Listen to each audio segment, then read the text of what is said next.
और इसमें मैं क्वेश्चन से शुरुआत करूंगा। हीट ट्रांसफर में क्वेश्चन से स्टार्ट करूंगा मैंने आपको लास्ट क्लास में कहाँ तक करा दिया था? मेरे ख्याल से एब्जॉर्प्टिव पावर और एमिसिव पावर तक करा दिया था। बताइए, एमिसिव और एब्जॉर्प्टिव पावर तक करा दिया था हैं? करा दिए थे। फेरीज ऑब्जेक्ट बता दिया था सर। फेरीज ऑब्जेक्ट तो बता दिया था। अब देखिए किरचॉफ लॉ पर हम आएंगे, लेकिन उसके पहले एक क्वेश्चन मैं आपको जो कराना चाहूंगा, ठीक है? और उसमें सबसे पहला जो क्वेश्चन जिस सीक्वेंस में मैंने आपको भेजे हैं क्वेश्चन, उसमें एक पहला सवाल है, हीट सोर्स एट T = 10⁻³ पहला जो क्वेश्चन मैंने भेजा जेईई मेन 2019 का। ये कंडक्शन के कुछ क्वेश्चन अभी हम कर लेते हैं, एक या दो। उसके बाद किरचॉफ के लॉ पर, जिसका केवल थ्योरेटिकल स्टेटमेंट आपको अक्सर देखने को मिलेगा, आपने सुना भी होगा, पढ़ा भी होगा, good emitters are good absorber, Kirchhoff law, जो मैं अभी स्टार्ट करूंगा।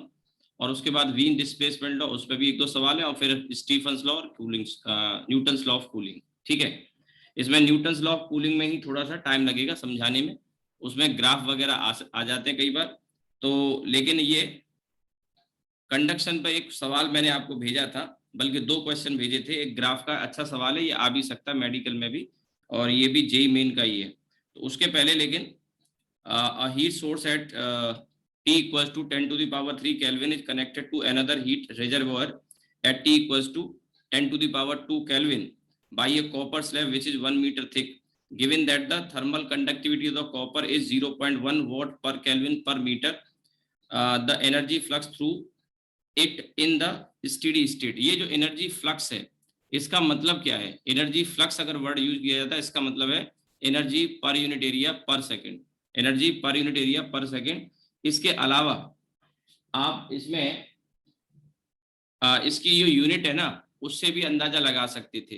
जैसे कभी ऐसी दुविधा में, कभी परेशानी में हो, तो नेवर गिव अप। सिंपल सी बात है कि अरे यार ये एनर्जी फ्लक्स क्या चीज होती है, वो इलेक्ट्रिक फ्लक्स तो सुना था, ये एनर्जी फ्लक्स क्या चीज है।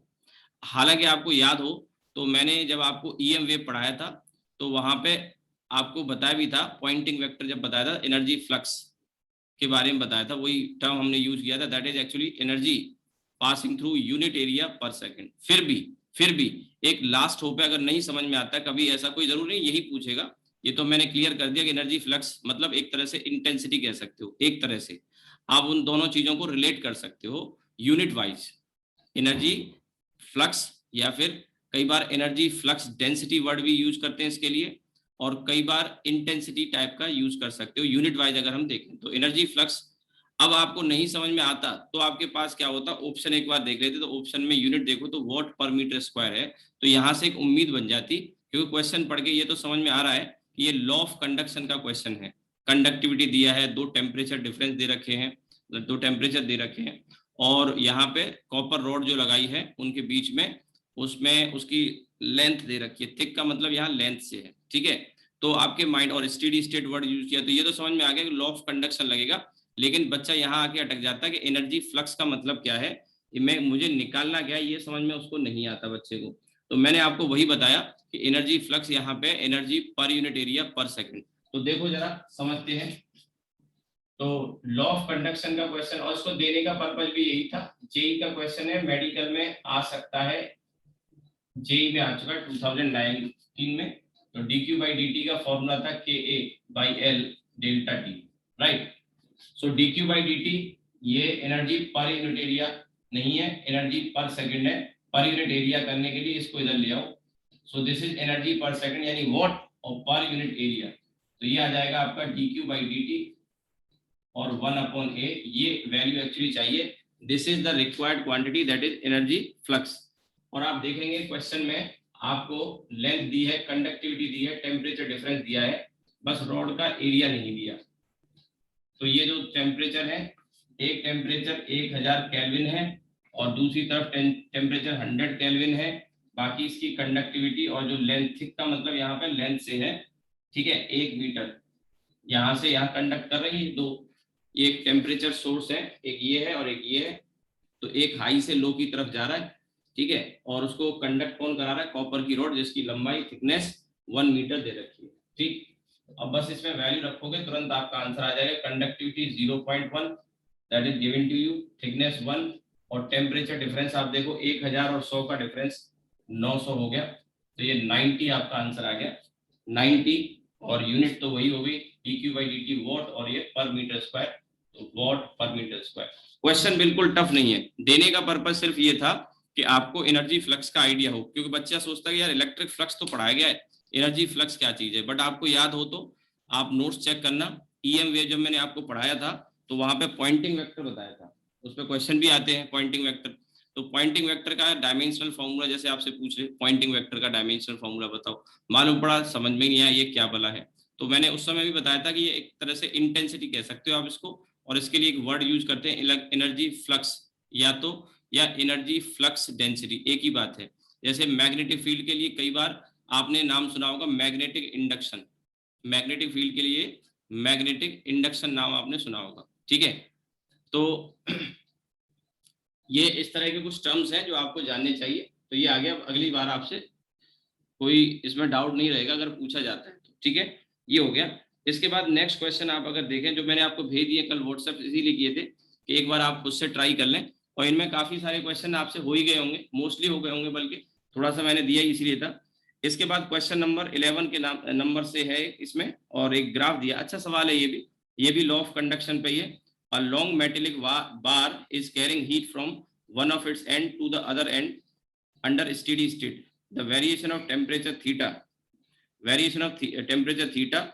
along the length x of the bar from its hot end is best described by which of the following figure। ये देखिए अच्छा सवाल है ग्राफ वाला, और ये पीछे जब कंडक्शन मैंने पढ़ाया था तो वहां मुझे बताना चाहिए था, बट कोई बात नहीं, मैंने क्वेश्चन के थ्रू अब इसको कवर कर लिया, क्योंकि इस क्वेश्चन के पूछे जाने के चांसेस अच्छे हैं, ये जो मैं डिस्कस करने जा रहा हूँ, ठीक है। ये देखिए, ये तो क्वेश्चन एक तरह से न्यूमेरिकल टाइप के हैं, लेकिन इसमें जो दिया ना, ये जो ग्राफ पूछा है इससे पार्ट ऑफ थ्योरी मैं ऐसा कह सकता हूँ, क्योंकि ये कोई भी रोड हो, कंडक्शन अगर हो रहा है तो उसमें ग्राफ इसी तरह का आएगा। हालांकि ये क्वेश्चन में डिफरेंट सिचुएशन बन सकती थी, टेम्परेचर डिफरेंट होगा, आंसर डिफरेंट आएगा, के की वैल्यू अलग होगी, ये अप्रोच सेम होगा, बट ये जो ग्राफ है मैं इसलिए कह रहा हूँ क्योंकि ये तो अब देखिए हमारा फॉर्मूला होता है dQ/dt और KA/L और डेल्टा T, राइट, यही तो लॉ ऑफ कंडक्शन है। अब इसको सॉल्व करने से पहले थोड़ा सा आइडिया लें, तो ये रोड है और इसमें कह रहा है x के फंक्शन पे आपको बताना है, तो यहाँ से x के डिस्टेंस पे इधर का टेम्परेचर मान लो θ1 है, अब ये थीटा के टर्म्स में कह रहा है तो हम थीटा के टर्म्स में ही निकाल लेते हैं, या T1 T2 कह लो, और इधर का टेम्परेचर T2 है, तो T1 θ1 सॉरी और θ2 ये तो फिक्स है, तो यहाँ पे जो टेम्परेचर होगा वो कुछ थीटा टाइप का होगा, तो ये थीटा ही बताना है कि ये क्या होगा, राइट। अब ये तो दोनों टेम्परेचर फिक्स है, और हम ये भी जानते हैं कि जो रॉड यहाँ पे है तो उसका जो हीट का फ्लो हो रहा होगा पर सेकंड वो भी फिक्स होगा, स्टेडी स्टेट में तो कांस्टेंट हो जाती है ना वैल्यू, स्टेडी स्टेट में वैल्यू क्या हो जाती है, कांस्टेंट। तो अब ये वाली जो चीज है dQ/dt दैट्स ए कांस्टेंट, और आप इसको भी यहाँ पे अगर लिखना चाहें तो θ1 माइनस θ2, और इस रॉड की टोटल लेंथ L है। एक बात तो आपको ये समझनी चाहिए, ठीक।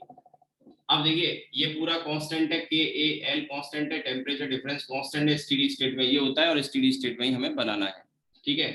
तो अब यहाँ से देखिए मैं अगर थीटा के यहाँ से यहाँ तक जितना फ्लो करेगा उतना ही यहाँ से यहाँ तक करेगा, क्योंकि ये टुकड़ा और ये सीरीज में है कि नहीं, तो मैं इतना कह सकता हूँ कि ये जो वैल्यू आ रही है dQ/dt की वो यहाँ से यहाँ तक भी आएगी, क्योंकि जो करंट हीट करंट यहाँ होगा वही यहाँ होगा और वही पूरी रॉड में होगा, तो इसलिए dQ/dt that is heat current that's a constant, ये मैंने कहा।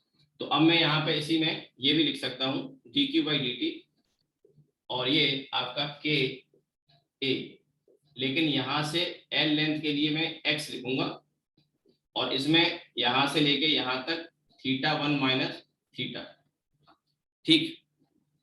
अब इसके बाद में आगे हमको ग्राफ प्लॉट करना है थीटा वर्सेस एक्स का, थीटा वर्सेस एक्स का, तो थीटा वाला जो टर्म है उसको हमें सेपरेट करना होगा, ये वाली जो क्वांटिटी है इसे मैं आई लिख लेता हूँ, ये कांस्टेंट है ध्यान रहे, तो x यहाँ पे आ जाएगा और ये KA यहाँ आ जाएगा और ये आपका θ1 माइनस थीटा, ठीक। अब इसमें क्योंकि थीटा को मुझे वाई एक्सेस पे रखना है, तो थीटा को मुझे फ्री करना होगा, इसको इधर ले आते हैं, बाकी को इधर ले आते हैं। तो थीटा आ गया आपका ये, और ये आपका θ1 और I/K × x, ठीक है। अब देखिए ध्यान से, इसकी पावर 1 है और इसकी पावर भी 1 है। इट्स ए स्ट्रेट लाइन, पहले भी मैंने बताया ना, दो वेरिएबल है थीटा और एक्स, तो इट्स ए स्ट्रेट लाइन, और ये c - mx, तो एक ऐसी स्ट्रेट लाइन मैंने पहले ही बताया, ये इसका स्लोप हो गया। ये करंट dq/dt है, I जो मैंने लिखा है, इसका स्लोप नेगेटिव है और इंटरसेप्ट पॉजिटिव है। तो जो ग्राफ होगा, जो इसका ग्राफ होगा, दैट्स ए स्ट्रेट लाइन और विद नेगेटिव स्लोप और positive intercept theta as a function of x, या temperature T as a function of x। तो ये ग्राफ इस तरह से जाएगा, यहाँ पे टेम्परेचर θ1 और ये, और इसका अगर स्लोप आप लिखोगे तो स्लोप की वैल्यू माइनस में लिख सकते हैं, -I/K, या फिर मैं कहूँ माइनस का dq/dt और Ka, माइनस का dq/dt Ka, ये आ जाएगी, ठीक है। तो ये स्ट्रेट लाइन हो गया थीटा और एक्स।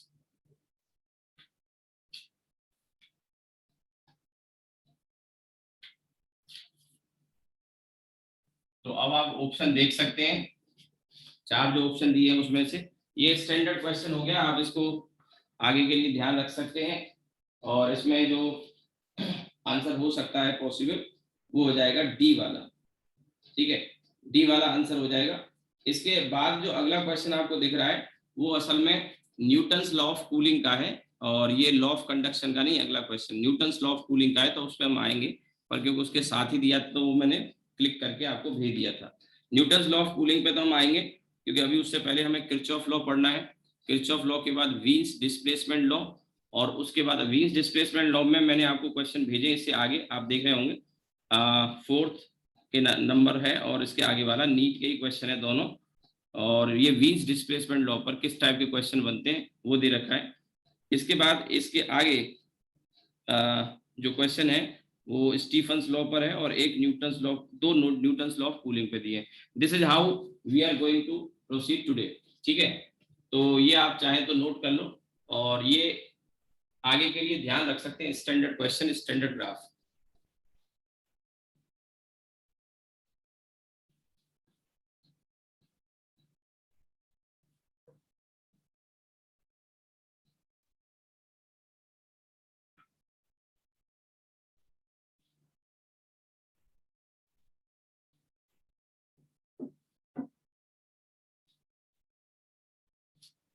ठीक है, अब मैं इसको इरेज कर देता हूं, आगे आते हैं।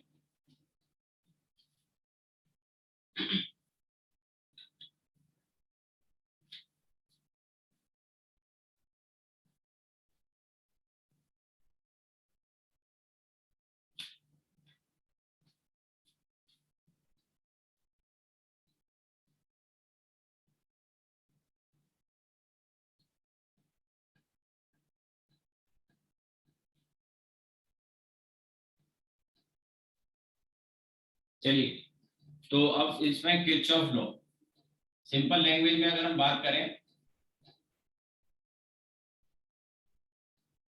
तो किरचॉफ का जो लॉ है ये बताता है कि जो अच्छे एब्जॉर्वर होते हैं वो अच्छे एमिटर भी होते हैं, ठीक है। भाई जिसके पास पैसा होगा वही तो खर्च करेगा। अब बेकारी आदमी हो, गरीब आदमी हो, पैसा ना हो, वो क्या खर्च करेगा। यानी good absorbers are good emitters. Ambani के पास पैसा है तो अंबानी ही खर्च कर सकता है, प्राइवेट याच होगा और प्राइवेट उसका जेट होगा, ठीक है। अपना आपको एंटीलिया के बारे में तो पता ही, भाई जिसके पास पैसा होगा वो खर्च करेगा, सिंपल सी बात है। जिसके पास हीट होगी वो खर्च करेगा, एमिट करेगा। Good absorbers are good emitters, ये सिंगल स्टेटमेंट वैसे तो काफी है, और बहुत सारी जगह ये आपको लिखा भी मिलेगा, बट हम इसको एक दूसरे तरीके से समझेंगे। किरचॉफ ने जो बताया इसको एब्जॉर्प्टिव पावर और एमिसिव पावर के फॉर्म में समझेंगे। उसने बताया किरचॉफ ने कि जो अच्छे, जिनकी एमिसिव पावर अच्छी होती है उनकी एब्जॉर्प्टिव पावर भी अच्छी होती है, या जिनकी एब्जॉर्प्टिव पावर अच्छी होती है उनकी एमिसिव पावर भी अच्छी होती है। या हम ये कह सकते हैं कि high absorptive power then high emissive power, ठीक है। तो इनका जो रेशियो है वो किसी भी बॉडी के लिए कांस्टेंट होगा अगर 2 बॉडी या 3 बॉडी वो सेम टेम्परेचर पर है तो उनकी एमिसिव पावर और एब्जॉर्प्टिव पावर का जो रेशियो होता है that remain constant and it is always equal to the emissive power of black body at the same temperature. ठीक है, कैसे होगा वो समझते हैं और यहीं से वो स्टेटमेंट आता है जो मैंने अभी बोला, good emitters are good absorber. तो पहले इसकी जो डेफिनेशन है किरचॉफ लॉ क्या है, स्टेटमेंट क्या है वो लिख लेते हैं। तो लिखे Kirchhoff said that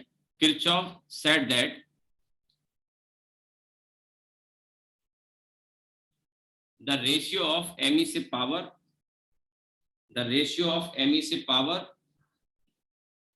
to the absorptive power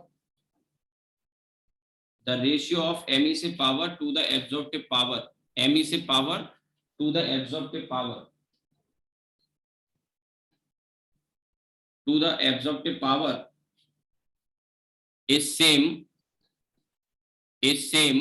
for all bodies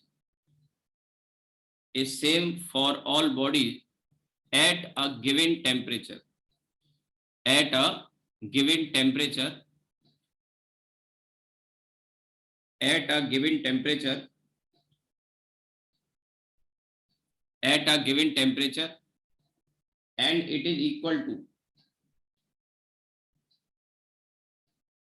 it is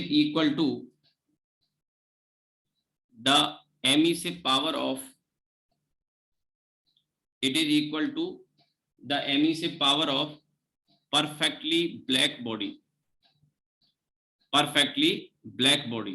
ठीक है, ये तो इसका खैर प्रॉपर स्टेटमेंट है, बट इसी से ये निकल के आता है कि जो अच्छे एमिटर होते हैं वो अच्छे एब्जॉर्बर होते हैं और जो पुअर एमिटर होते हैं वो पुअर एब्जॉर्बर होते हैं। जैसे लोहा है, जल्दी गर्म हो जाएगा, ज्यादा एब्जॉर्ब करेगा और जल्दी से ठंडा भी होगा। लोहा, आयरन, तो जो चीज जल्दी गर्म होती है वो जल्दी ठंडी होगी। लेकिन रेत है, देर से गर्म होगा, देर से ठंडा होगा। If you compare with iron. पानी है, पानी और देर में गर्म होगा तो और देर में ठंडा भी होगा। इसलिए आपने देखा होगा हीट पैक वगैरह कभी कभी, जैसे आपके घर में जैसे कोई बुजुर्ग हो, किसी के चोट लग जाती है या कई बार कमर वगैरह में दर्द होता है, बैक एक होता है, तो वो पाउच टाइप के आते हैं, रबर प्लास्टिक टाइप के, उसमें पानी भर के पीठ के पीछे बैक में कहीं दर्द हो वहां सिकाई वगैरह के लिए इस्तेमाल करते हैं। तो पानी क्या होता है, काफी देर में गर्म होगा जब गर्म किया जाएगा तो, और ठंडा भी देर से होता है।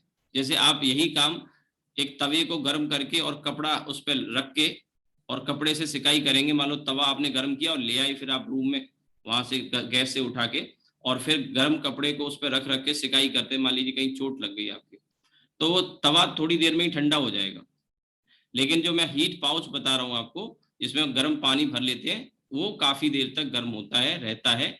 उसकी वजह यही है कि पानी को जब आपने गर्म किया था तो तवा तो बहुत जल्दी गर्म हो गया, लेकिन पानी देर से गर्म हुआ तो ठंडा भी फिर देर से ही होगा। ठीक है, अब इसी चीज को मैंने कहा is equal to the emissive power of perfectly black body. इसी चीज को समझते हैं, जैसे एक ये बॉडी है, एक ये बॉडी है, ठीक है, और एक ये बॉडी है, तीनों, एक ये बॉडी 1, ये बॉडी 2 और ये बॉडी 3, या 3 ना लेके मैं इसको बॉडी ब्लैक बॉडी लेके चलता हूं क्योंकि हमने ब्लैक बॉडी की बात करी। और इसमें सबसे जरूरी चीज जो है वो है कि इनके टेम्परेचर सेम है, T केल्विन। अब किरचॉफ ने बताया कि इसकी जो एमिसिव पावर है मैंने E से रिप्रेजेंट किया था, और एब्जॉर्प्टिव पावर इसका जो रेशियो है वो दूसरी बॉडी अगर सेम टेम्परेचर पे, अगर टेम्परेचर बदल जाएगा तो बदल जाएगा, तो E1/A1 ये बराबर होगा E2/A2 के, और ये बराबर होगा E ब्लैक बॉडी और A ब्लैक। अब अगर आप ध्यान दें तो ये जो A ब्लैक है, मैं पीछे बता चुका हूँ, परफेक्टली ब्लैक बॉडी के लिए ये किसके बराबर होता है, =1। तो फिर ये आ गया आपका E1/A1 E2/A2 and this is equal to E black. ठीक है, ये आ गया, और इसमें ये रेशियो कांस्टेंट रहने वाला है। तो हम ये कह सकते हैं कि E/A दैट्स ए कांस्टेंट। और अगर ये कांस्टेंट है इसका मतलब ये हुआ कि E प्रोपोर्शनल हो गया A के, E प्रोपोर्शनल हो गया A के, और E प्रोपोर्शनल हो गया A के मींस जिसकी ME से पावर अच्छी होगी उसकी एब्जॉर्प्टिव पावर अच्छी होगी। तो a body with high ME से पावर, हाई ME से power, a body with high MEC power will have high absorptive power. A body with high MEC power will have high absorptive power. और we can say, ये अक्सर आपको मिलेगा लिखा हुआ, good emitters are good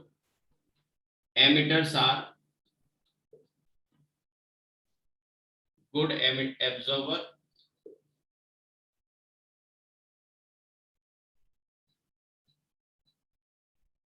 and poor emitters are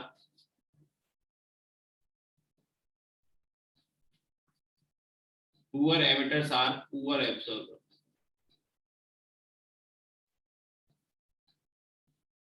ठीक है, ये स्टेटमेंट भी मिलेगा, बट ये एक्चुअल में स्टेटमेंट आता यहां से है। तो मैंने कहा ना कि आयरन जो चीज जल्दी गर्म हो जाएगी वो जल्दी से ठंडी होगी। ठंडी होने का मतलब एमिट ज्यादा कर रही है, और गर्म अगर जल्दी हो रही है मींस एब्जॉर्ब ज्यादा कर रही है। ठीक है, तो ये स्टेटमेंट है प्रॉपर, और इसमें कोई फॉर्मूला खास नहीं है। आप देखिए फॉर्मूले के नाम पर बस यही है, एक कंपैरिजन टाइप का अगर आया क्वेश्चन तो आपको क्या करेगा, दो बॉडी की एमिसिव पावर दे दी, एक की एब्जॉर्प्टिव पावर दे दी और दूसरे की एब्जॉर्प्टिव पावर पूछ लेगा, तो आप इस रेशियो का यूज कर सकते हैं। ये जो यहाँ लिखा हुआ है दैट्स ए कांस्टेंट। ठीक है,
ठीक है भाई, नोट कर लिया होगा। तो ये मैं इरेज कर रहा हूं, इसमें स्टेट क्वेश्चन मिलेंगे जो मैंने लिखा है, ये स्टेटमेंट ही मिल जाएगा आपको। अब इसके बाद देखिए,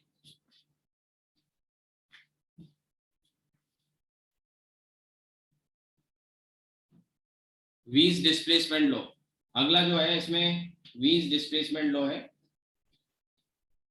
ये मेरे ख्याल से यहाँ रिफ्लेक्शन आ रहा है, तो ये मैंने जिन लोगों को न दिख रहा हो एब्जॉर्प्टिव लिखा है। ये a body with high emissive power will have high absorptive power, high absorptive power लिखा है। ठीक है, और वी कैन सी। अब इसके बाद देखिए आगे, वीज डिस्प्लेसमेंट लॉ, वीज डिस्प्लेसमेंट लॉ।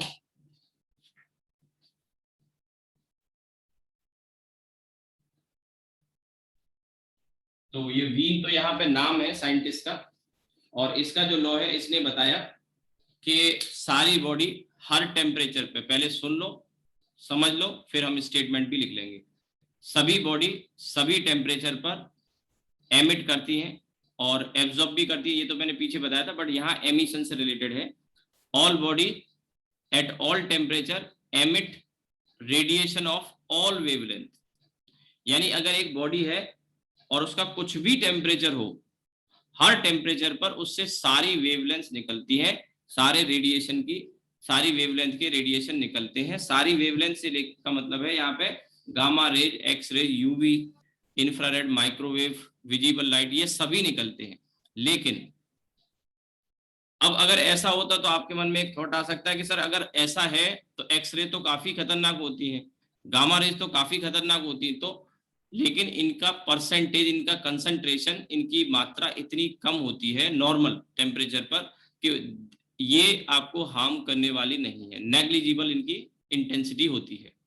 ठीक है, तो एक गिवन टेम्परेचर के करस्पॉन्डिंग एक गिवन वेवलेंथ की इंटेंसिटी सबसे ज्यादा होती है। एक गिवन टेम्परेचर पे, एक फिक्स टेम्परेचर पे इंटेंसिटी जो होती है एक वेवलेंथ की फिक्स होती है, और इस गिवन टेम्परेचर और जिस वेवलेंथ की इंटेंसिटी सबसे ज्यादा है, इसके बीच में एक रिलेशन है जो वीन ने बताया, और उसी रिलेशन को वीन्स डिस्प्लेसमेंट लॉ कहते हैं, उसी को वीन्स डिस्प्लेसमेंट लॉ कहते हैं, और ये लैम्डा और टी को रिलेट करता है।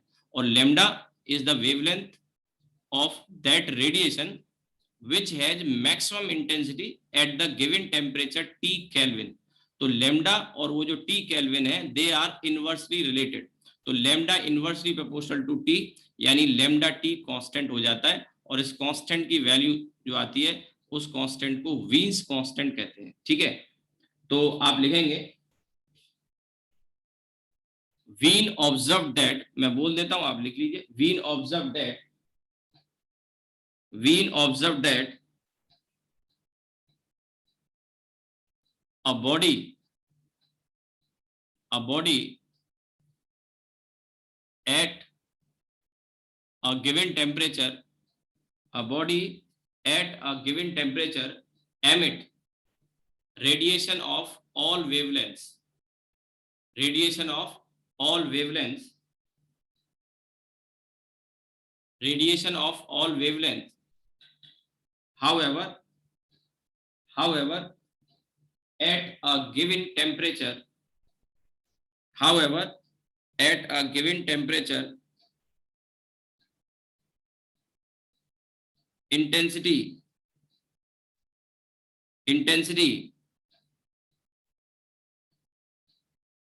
of radiation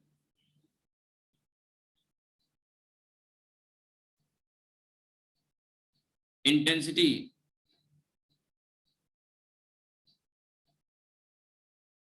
of a given radiation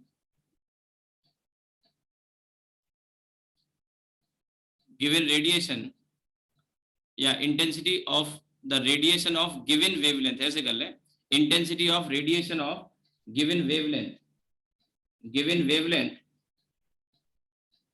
is maximum, यानी एक फिक्स टेम्परेचर पर एक फिक्स्ड वेवलेंथ की इंटेंसिटी मैक्सिमम होती है। टेम्परेचर फिक्स, तो उसमें उसके करस्पॉन्डिंग इंटेंसिटी एक पर्टिकुलर वेवलेंथ की मैक्सिमम होगी। ये तो जनरल आइडिया वीन ने दिया। अब वीन का जो स्टेटमेंट है, वो स्टेटमेंट या जो वीन्स लॉ है वो क्या है, वो अगली लाइन से लिखेंगे, नेक्स्ट लाइन से। According to Wien's law, according to Wien's law, according to Wien's law, comma, the wavelength whose intensity is maximum, the wavelength, आगे ब्रैकेट में लिख भी लेना, वेवलेंथ के आगे lambda m, the wavelength lambda m,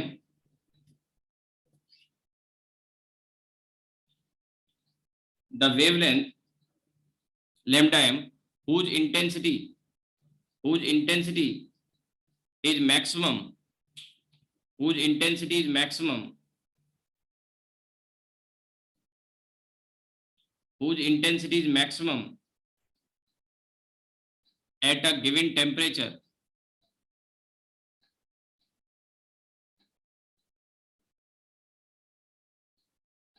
at a given temperature, temperature के आगे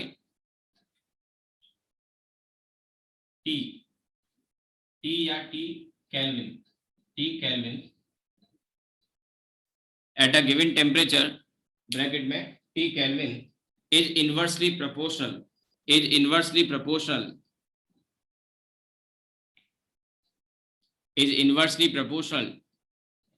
to the absolute temperature of the body, inversely proportional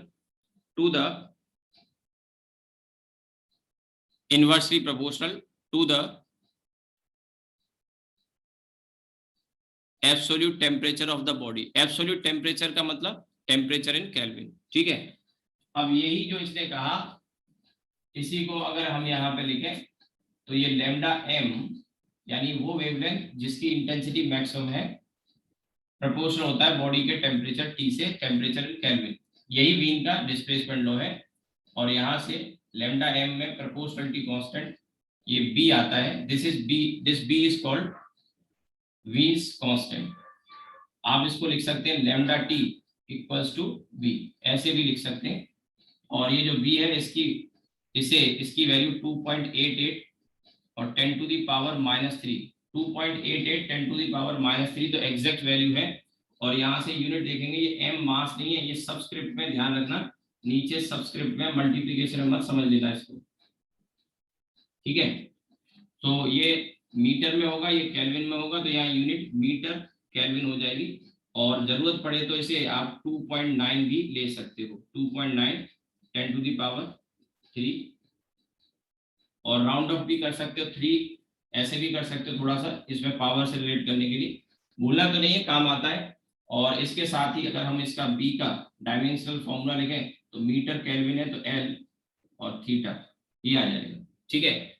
सो ये अब इसमें इसके ग्राफ आप प्लॉट कर सकते हैं।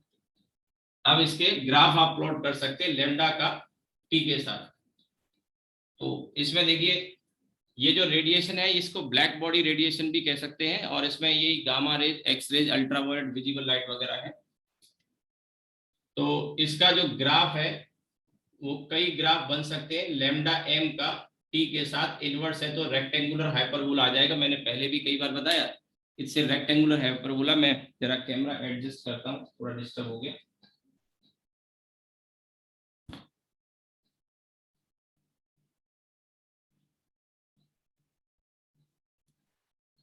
ठीक है, अभी आपको विजिबल हो गया होगा।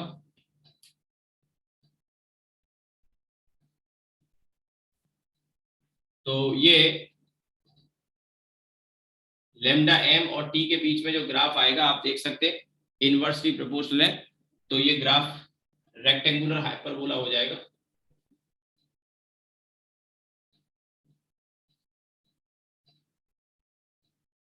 इसमें अगर आपसे पूछा जाए कि लैम्डा m का जो ग्राफ है वो 1/T के साथ बताओ, तो आप यहाँ देख सकते हैं लैम्डा m है और ये 1/T, तो आप इसको इस तरह से लिख सकते हैं lambda m b into 1/T। तो ये y इक्वल्स टू mx हो गया। x एक्सिस पे पूरी क्वांटिटी आ गई, तो यहाँ पे इसका स्लोप m जो है वो b हो जाएगा। y एक्सिस पे ये आ गया, तो ये यहाँ से आप स्टार्ट कर सकते हैं, इसे straight line passing through origin. हालांकि मैं ओरिजिन पे मैंने डॉट डॉट इसलिए दिखाया क्योंकि ये 1/T की वैल्यू, ध्यान से समझना, 1/T की वैल्यू 0 होगी। वो तब हो सकती है जब टेम्परेचर इनफाइनाइट हो, तो प्रैक्टिकली टेम्परेचर इनफाइनाइट पॉसिबल नहीं है, ठीक है। और इसका जो स्लोप होगा इस केस में, तो ये अगर एंगल थीटा कह दिया जाए तो स्लोप इज tan थीटा, और tan थीटा की वैल्यू यहाँ से आप देख सकते हैं, अगर आप रिलेट करोगे तो tan थीटा की वैल्यू b वीन्स कांस्टेंट के बराबर आ जाएगी। ये भी एक ग्राफ पॉसिबल है। फिर इसी में और भी अगर आप ग्राफ प्लॉट करना चाहें तो कर सकते हैं।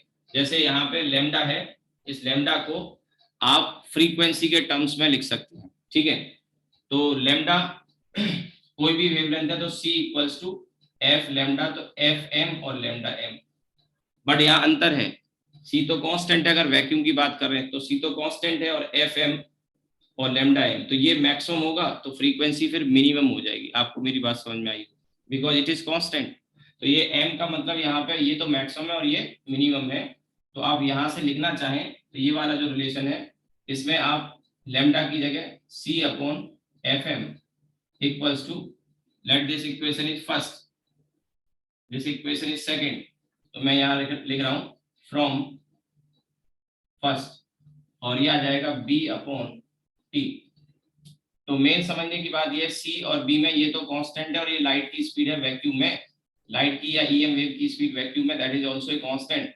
तो आप देख सकते हैं FM is directly proportional to T। यहाँ पे ये मिनिमम फ्रीक्वेंसी है,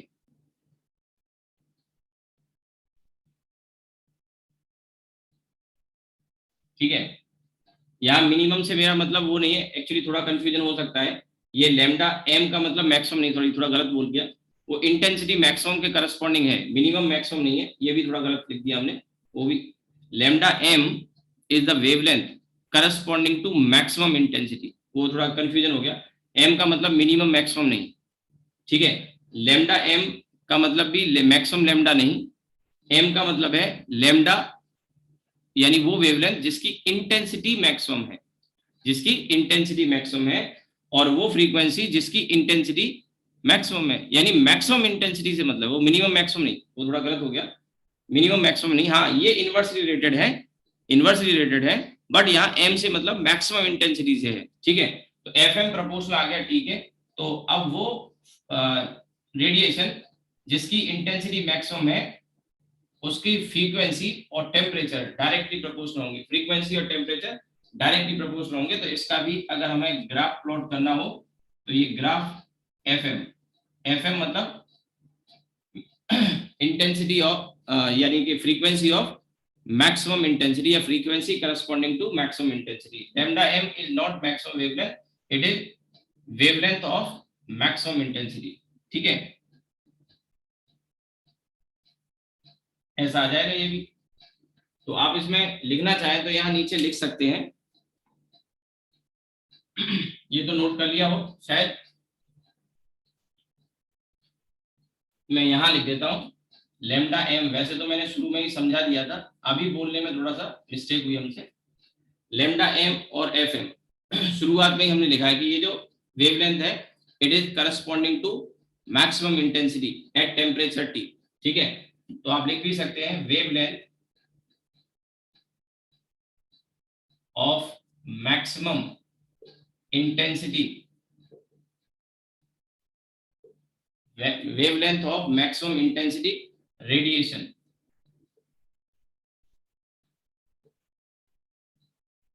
at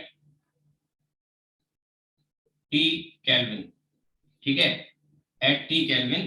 और FM में फ्रीक्वेंसी हो जाएगी frequency of maximum intensity radiation at T Kelvin, वही कॉपी करना है, बस ये वेवलेंथ है, ये फ्रीक्वेंसी, कंफ्यूजन नहीं होना चाहिए।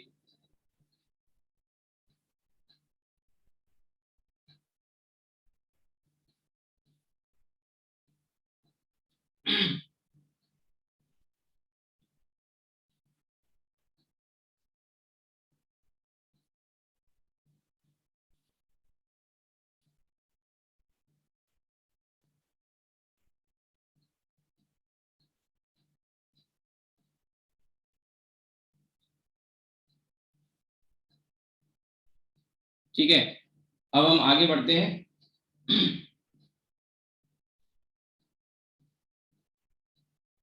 वीन्स डिस्प्लेसमेंट लॉ या सिंपली वीन्स लॉ भी कह देते हैं, एक ही बात है। अगर आपने यहां तक बना लिया तो हम आगे लिखते हैं, ये भी डॉटेड में है, ध्यान रहे।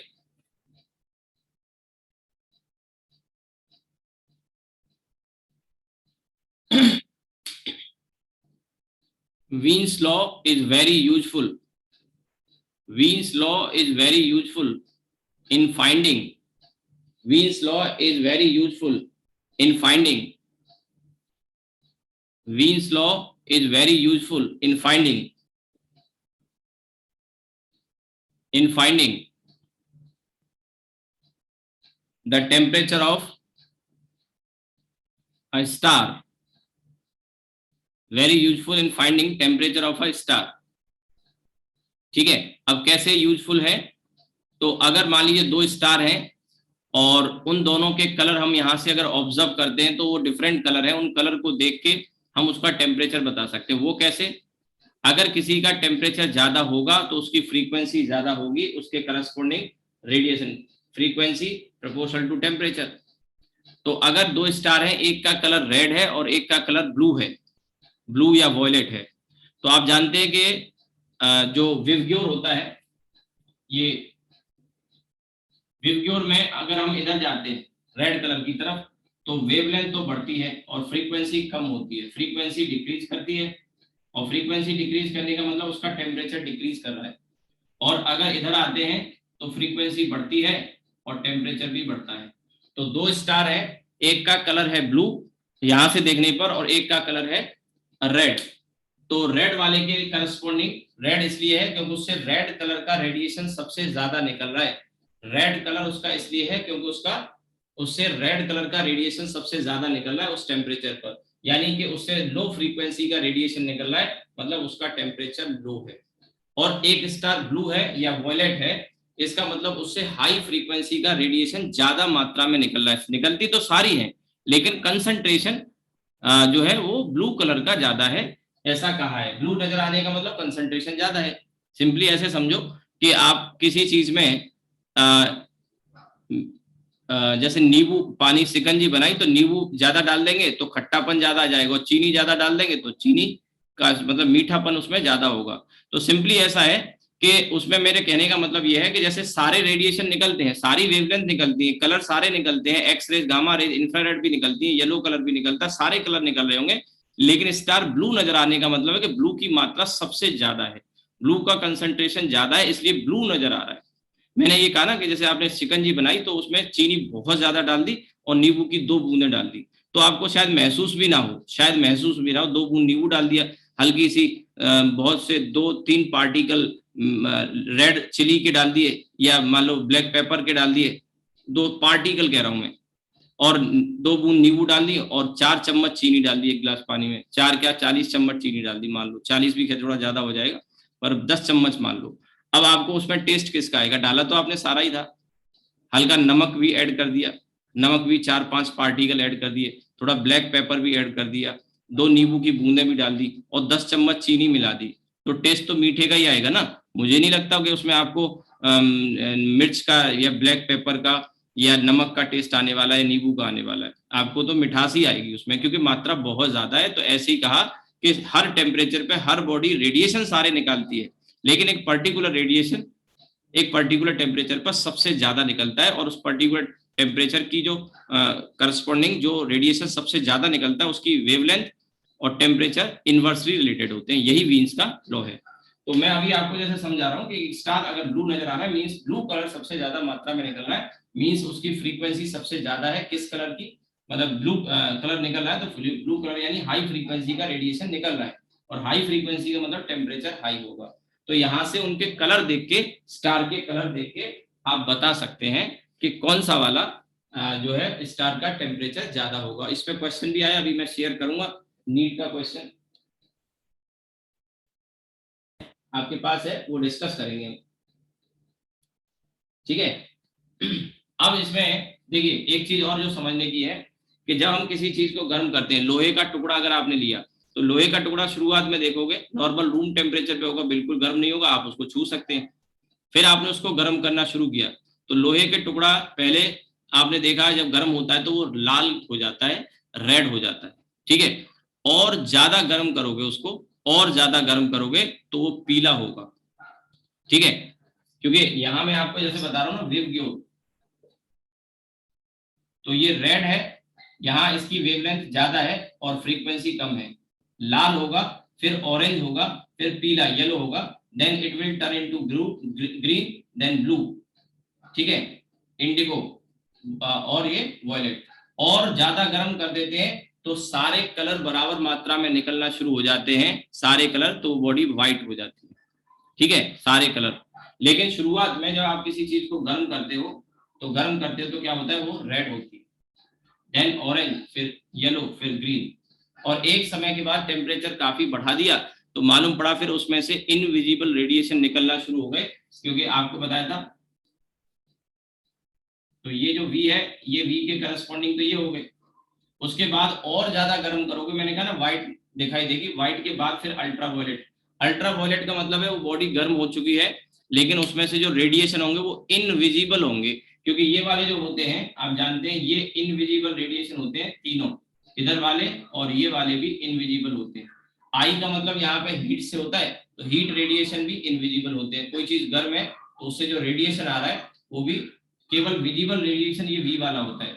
ये वाले भी इनविजिबल है, हाई एनर्जी हाई फ्रीक्वेंसी वाले, और ये भी इनविजिबल होते हैं, इंफ्रारेड माइक्रोवेव रेडियो वेव, लेकिन ये लो फ्रीक्वेंसी और लो एनर्जी वाले होते हैं, ये हार्मफुल नहीं होते। ये हमारी इंफ्रारेड माइक्रोवेव रेडियो वेव इतने हार्मफुल नहीं होते, इनसे निकलने वाला जो ये जो रेडिएशन होते हैं these do not harm our body, क्योंकि हमारी बॉडी के टिश्यू सेल्स को आयोनाइज नहीं कर सकते, उनको म्यूटेट वगैरह जो भी होता होगा, बहुत सारी चीजें हैं वो मैं उस डिटेल में नहीं जा रहा हूँ। बट इधर वाला जो रेडिएशन होता है अल्ट्रावायलेट, एक्सरेज, गामा रेज, ये खराब होते हैं, ये हमारी बॉडी के लिए खतरनाक होते हैं, इनकी ज्यादा मात्रा में जो डोज है वो हमारे लिए रियली हार्मफुल होती है। ठीक है, तो गामा रेज, एक्सरेज, अल्ट्रावायलेट और ये इंफ्रारेड माइक्रोवेव रेडियो वेव, ये इनविजिबल और ये विजिबल लाइट वेव। तो और ज्यादा गर्म करते हैं तो फिर उसे यूवी रेडिएशन, और ज्यादा गर्म करेंगे तो एक्सरे, और ज्यादा गर्म करेंगे तो गामा रेज। तो सन से हमारी तरफ सभी तरह के रेडिएशन आते हैं, गामा रेज, एक्सरेज, अल्ट्रावायलेट, लेकिन ये अपर एटमॉस्फेयर में ही एब्जॉर्ब हो जाते हैं और हम तक आते आते इनकी जो वैल्यू है वो काफी कम हो जाती है, नेग्लिजिबल हो जाती है। और वैसे सभी तरह के रेडिएशन निकलते हैं हर टेम्परेचर पर, हर बॉडी से, लेकिन एक पर्टिकुलर टेम्परेचर पर एक रेडिएशन की इंटेंसिटी सबसे ज्यादा होती है। इन शॉर्ट हम ये कह सकते हैं जब किसी बॉडी को हम गर्म कर रहे होते हैं तो वो पहले लाल होती है, फिर ऑरेंज होती है, फिर येलो होती है, इसीलिए वो कहावत है कि वो गुस्से से लाल पीला हो गया। और ज्यादा गुस्सा हो जाएगा तो लाल पीला मतलब टेम्परेचर हो गया ना, बोले गर्म क्यों हो रहे भाई, शांत हो जाओ, गर्म क्यों हो रहे, लाल पीला हो जाना वो मेरे ख्याल से यहीं से आया होगा, मजाक कर रहा हूँ, ठीक है, वीन्स ने थोड़ी बनाया होगा, वो ये कोई कहावत होती है। लेकिन हाँ, लेकिन आप समझ सकते हैं कि इसमें भी लॉजिक है, लाल पीला हो जाना, तो लाल और पीला हो जाना मतलब गुस्सा हो जाना ज्यादा, और ज्यादा गर्म हो गया तो नीला हो जाना, लाल पीला हरा नीला हो जाना मतलब बहुत ज्यादा गर्म हो गया। आपको बात समझ में आई हो कुछ, ठीक है। तो खैर एनीवे, तो आगे आप लिख सकते हैं, आगे फर्दर आप लिख सकते हैं, क्या गड़बड़ हो जाता है बार बार। when an object is heated, when an object is heated, when an object is heated, its temperature increases, its temperature increases, its temperature increases, and its color also start changing, and its color also start changing from red to yellow to blue। ठीक है, बीच में और भी आएंगे, मैंने बस ये लिखा है कॉमन कलर है, तो red to yellow to blue, ठीक है, it's colour changes from red to yellow to blue, ठीक है। आगे लिखेंगे फुल स्टॉप करके, आगे लिखें as temperature increases, as temperature increases, rate of emission also increases, as temperature increases, rate of emission also increases, rate of emission। आगे हम पढ़ेंगे स्टीफन्स लॉ, अभी इसके बाद ही हम स्टार्ट करेंगे स्टीफन्स लॉ। तो Stefan's law rate of emission ही बताता है किसी बॉडी का, और रेट ऑफ एमिशन यानी dq by dt, heat emitted per second, and that is proportional to the fourth power of the absolute temperature of the body, यानी body का temperature जो केल्विन में है उसकी पावर 4 के प्रोपोर्शनल होता है, ठीक है, उसकी पावर 4 के प्रोपोर्शनल होता है। तो इसका मतलब ये हुआ कि मैंने कहा ना as temperature increases the rate of emission also increases and it is proportional to, and it is proportional to, and it is proportional to fourth power, and it is proportional to, and it is proportional to, it is proportional to fourth power of absolute temperature of the body, fourth power of absolute temperature of the body, fourth power of absolute temperature of the body, ठीक है। इसका जो curve आता है वो फिर इस तरह का बनता है, यहाँ पे टेम्परेचर T या लैम्डा ले लेते हैं, लैम्डा, और इधर इंटेंसिटी।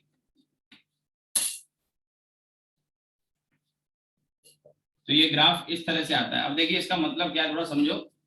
इंटेंसिटी मैंने यहाँ शो किया और ये लैम्डा है। तो आप एक बात समझो पहले तो, कि यहाँ से एक गिवन टेम्परेचर T1 केल्विन के करस्पॉन्डिंग है, T1 केल्विन के करस्पॉन्डिंग बॉडी का टेम्परेचर T1 केल्विन है, तो उससे सारे रेडिएशन निकल रहे हैं, यहाँ से लेके यहाँ तक सारे रेडिएशन निकल रहे हैं T1 केल्विन के करस्पॉन्डिंग, सारे लैम्डा निकल रहे हैं, यही बताया। और इसमें इस T1 टेम्परेचर के करस्पॉन्डिंग आप देख रहे हैं ये पीक है, और ये पीक है, इसका मतलब इसकी इंटेंसिटी मैक्सिमम है, यहाँ पे आप देख रहे हैं मैक्सिमम है करस्पॉन्डिंग टू दिस लैम्डा। तो ये लैम्डा 1 है, ये लैम्डा 1 वो वेवलेंथ है जो इस T1 टेम्परेचर पर, जिस वेवलेंथ की T1 टेम्परेचर पर सबसे ज्यादा इंटेंसिटी होगी, यही तो बताया शुरुआत में।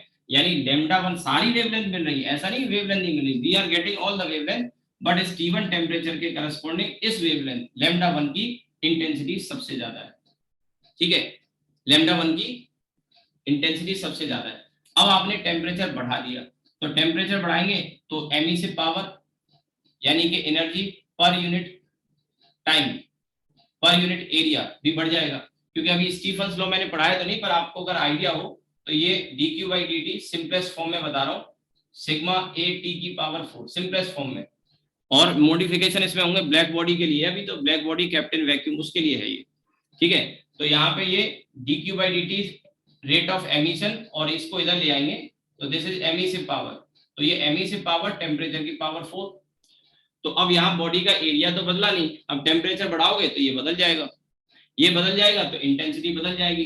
ठीक है, और इंटेंसिटी इस तरह से बदलेगी कि टेम्परेचर अगर आपने बढ़ाया तो ये अब टेम्परेचर हो गया यहाँ पर T2 केल्विन, और T2 केल्विन जब टेम्परेचर आपने बढ़ा दिया तो एमिसिव पावर बढ़ गई, इंटेंसिटी बढ़ गई, इसलिए कर्व ऊपर खिसक गया।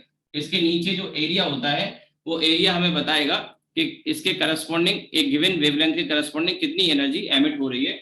और आप देख रहे हैं कि इसमें जो पीक है, मैंने जानबूझ के पीक को थोड़ा इधर बनाया, उसकी वजह यह है कि जब टेम्परेचर हम बढ़ा रहे हैं तो आपको बताया था lambda inversely proportional to temperature था, lambda inversely proportional to temperature, तो टेम्परेचर बढ़ेगा तो जिस वेवलेंथ के करस्पॉन्डिंग इंटेंसिटी मैक्सिमम होगी वो कम हो जाएगी। तो ये लैम्डा 1, आप इसको ऐसे भी लिख सकते हैं लैम्डा m1 और लैम्डा m2।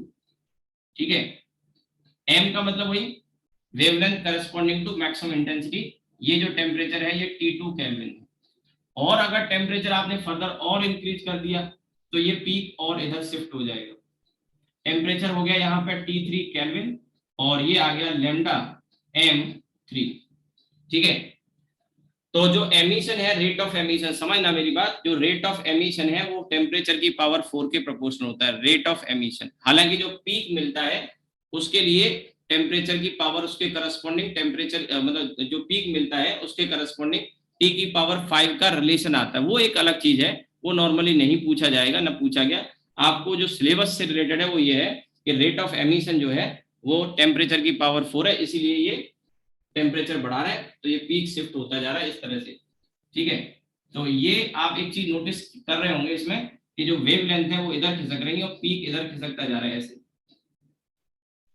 पीक ऐसे खिसकता जा रहा है, इसलिए इसके नाम में हम यूज करते हैं वीन्स डिस्प्लेसमेंट लॉ। ये डिस्प्लेस कर रहा है, पीक शिफ्ट कर रहा है, वेवलेंथ शिफ्ट कर रही है। तो आप एक चीज यहाँ पे ये नोटिस कर सकते हैं कि T3 बड़ा था T2 से, बड़ा था T1 से, लेकिन लैम्डा 3 लैम्डा 2 और लैम्डा 1 में उल्टा रिलेशन हो जाएगा इनवर्स का यहाँ पे। ठीक है, ये आ गया। अब देखिए वीन्स डिस्प्लेसमेंट लॉ से यूज करके, जैसे मैंने कहा किसी टेम्परेचर का किसी स्टार का टेम्परेचर भी आप यहाँ से बता सकते हैं अगर उसका कलर हमें पता हो। जैसे सन की हम बात कर लेते हैं तो सन हमें यहाँ से देखने पे येलो दिखाई देता है। ठीक है, तो एक दो छोटे छोटे एग्जाम्पल है, तो हम यहीं जाके यहीं बैठे बैठे सन का टेम्परेचर कैलकुलेट कर सकते हैं। अब जैसे सन का टेम्परेचर तो येलो है, वो सॉरी कलर येलो है, और कोई दूसरा स्टार है वो उसका कलर ब्लू है, तो सन और उस स्टार में अगर हमें टेम्परेचर डिसाइड करना हो तो अभी जैसे मैंने आपको बताया कि येलो से रेड से येलो से ब्लू की तरफ जाएंगे तो टेम्परेचर बढ़ेगा। तो ऐसे क्वेश्चन पूछ लेगा कि सन का टेम्परेचर T1 है और एक स्टार जो ब्लू दिखाई देता है उसका टेम्परेचर T2 है, तो बताइए T2 T1 बराबर होंगे? तो ऑप्शन दे देगा T1 इक्वल्स टू T2, दूसरा कह देगा T1 ग्रेटर देन T2, तीसरा कह देगा T1 लेस देन T2, और चौथा कह देगा इंफॉर्मेशन इनसफिशिएंट। आपको क्या लगता है? T2 बड़ा होगा।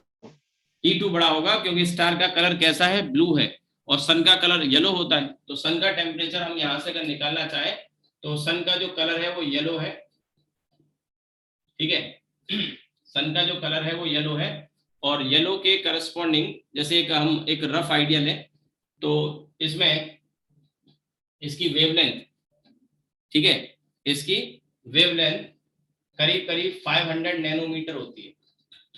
देखो कोई फिक्स्ड वो नहीं होता, आपको पता है हमें पूरा एक स्पेक्ट्रम मिलता है।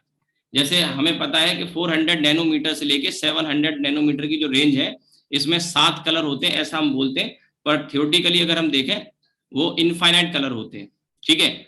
हर एक नंबर जो सोच सकते हो 400 से 700 के बीच में, आपसे पूछा जाए 400 से लेके 700 के बीच में कितने नंबर है, तो आप अगर 300 बोल रहे हो तो गलत है, क्योंकि ये 300 तो आपने इंटीजर बता दिए। भाई फ्रैक्शन में भी तो होंगे, जैसे 400 के बाद 401 ही थोड़ी आएगा, 400.01 कह सकते हो, 400.02 कह सकते हो, और 400.1 क्या, आप 400.0001 भी बोल सकते हो। तो मैं अगर पूछूं तो कि 400 से 700 जो विजिबल रेंज है इसमें कितने नंबर आते हैं बीच में, तो आपका जवाब होना चाहिए इनफाइनाइट। तो इनफाइनाइट हर वेवलेंथ के करस्पॉन्डिंग एक कलर होगा। हम 7 की बात इसलिए करते हैं क्योंकि हमारी आंखें उसको डिस्टिंग्विश नहीं कर पाती, हमारी आंखें उसको डिस्टिंग्विश नहीं कर पाती। अब जैसे मैं लाइट की बात कर रहा हूं तो कल हम लाइट भी स्टार्ट कर लेंगे, कल सैटरडे, कल हम लाइट स्टार्ट करेंगे। ये तो खत्म हो जाएगा, होपफुली आज कोशिश करते हैं, कुछ रह जाएगा तो कल करेंगे, कल फिर हम लाइट स्टार्ट करेंगे। तो जो बच्चे करना चाहें, जिनका हो गया उनको कोई जरूरत नहीं है, क्योंकि पहले मैं पढ़ा चुका हूँ, कुछ लोग पहले से पढ़ रहे हैं, जिनका नहीं हुआ है दे में कंटिन्यू, ठीक है। बट हाँ ये है कि अब रिकॉर्डिंग पॉसिबल शायद ना हो पाए, क्योंकि मैंने पहले ही बताया थोड़ा मेमोरी फुल रहती है, तो मेरे लिए थोड़ा मुश्किल होता है उसको सेव करना और अपलोड करना। तो आप जो करना चाहते हैं class, they have to be online, ठीक है, उनको ऑनलाइन क्लास ही करनी होगी। जितना पॉसिबल होगा रिकॉर्डिंग करके अपलोड करना मैं कर दूंगा, लेकिन अगर नहीं हो पाता है तो आपको बेटर ये है कि आप उसको लाइव मेरी क्लास अटेंड करें यूट्यूब के बजाय, ठीक है। क्योंकि कुछ बच्चे नहीं करते, वो यूट्यूब पे देख ले, नेटवर्क का इशू, अब यार उसमें कुछ कर भी नहीं सकते हम, ठीक है। अब उसके लिए you have to wait for 5G। 5G आने वाला है इंडिया में, साल भर में 6 महीने में, जो भी टाइम हो सकता है 2 साल लग जाए। अब हम तब तक तो वेट नहीं कर सकते, वो तो मैं मजाक में कह रहा हूँ कि नेट की स्पीड में इंप्रूव होगा, ठीक है। तो सन येलो कलर का और इसके करस्पॉन्डिंग वेवलेंथ 500 नैनोमीटर के लगभग होती है, ठीक है। अब ये 500 नैनोमीटर है, तो यहाँ से हम इसका कलर अगर निकालना चाहें, टेम्परेचर निकालना चाहें, तो टेम्परेचर का फॉर्मूला B/λ, वीन्स लॉ से T = B/λ, और B की वैल्यू मैं यहाँ पे 2.9 ले लेता हूँ, ठीक है, 10 की पावर -3, और लैम्डा ये 5 × 10⁻⁻7, ठीक है। 5 × 10⁻⁻7 हो जाएगा नैनोमीटर में, तो ये जब ऊपर जाएगा तो T = ये 29 और 10⁻5 और 10⁻, ये ऊपर 4, तो ये 3 बचा। तो ये वैल्यू करीब करीब आपका, और या फिर 2 का मल्टीप्लाई यहाँ कर लेते हैं 10 और 2 का उधर कर लेते हैं 5800 केल्विन, ठीक है। 5800 केल्विन ये आ जाएगा सन का टेम्परेचर। आपने पढ़ा भी होगा सन का टेम्परेचर 5800 केल्विन। एग्जैक्ट तो वैल्यू नहीं है, मैंने इसको भी थोड़ा राउंड ऑफ कर दिया, 2.9 × 10⁻³ और 500 नैनोमीटर येलो के करस्पॉन्डिंग येलो नजर आता है, तो 5 × 10⁻⁷। अब इसको उल्टा भी पूछ सकता था कि जो सन से जो मेन रेडिएशन जो निकल रहा है वो कौन सा है, तो आपको अगर ये टेम्परेचर पता हो तो मेन रेडिएशन हम कह सकते हैं येलो कलर निकल रहा होगा, क्योंकि येलो नजर आता है हमको, ठीक है। तो सन येलो 500 नैनोमीटर। इसी तरह से इसमें ये पहला एग्जांपल हो गया। दूसरा example atom bomb. Atom bomb का जो टेम्परेचर होता है वो काफी हाई होता है, 10⁶ केल्विन के ऑर्डर का होता है। 10⁶ केल्विन बहुत हाई टेम्परेचर है। तो इसमें से कौन से रेडिएशन निकलते हैं, तो लैम्डा = B/T, तो ये 2.9 ही ले रहा हूं मैं, 10⁻³ वैसे 2.88 है, मैंने पहले बताया, 10 की पावर 6, तो ये आपका 2.9 और ये ऊपर जाएगा तो 10 की पावर -9 मीटर में, और ये आपका 2.9 और नैनोमीटर हो गया। तो ये जो रेडिएशन है, ये जो वेवलेंथ है, ये mainly gamma rays and x rays के करस्पॉन्डिंग है, mainly gamma rays and x rays के करस्पॉन्डिंग है। ठीक है, तो आप समझ सकते हैं कि इसमें जो मेन कंसंट्रेशन होगा एटम बॉम्ब में, वो गामा रेज और एक्स रेज के करस्पॉन्डिंग होगा। ठीक है, गामा रेज और एक्स रेज का कंसंट्रेशन मेन होगा। एक्स रेज का है वैसे तो, पर मैंने आपको ने बताया ना कि कोई एक फिक्स्ड बाउंड्री नहीं है। ठीक है, वह बाउंड्री इनकी ओवरलैप करती है। तो मेन कंसंट्रेशन इसका है एटम बॉम्ब में, और इसीलिए इतना फैटल होता है। अभी तक दुनिया में दो ही बार इस्तेमाल हुआ, लाखों की तादाद में लोग मारे गए।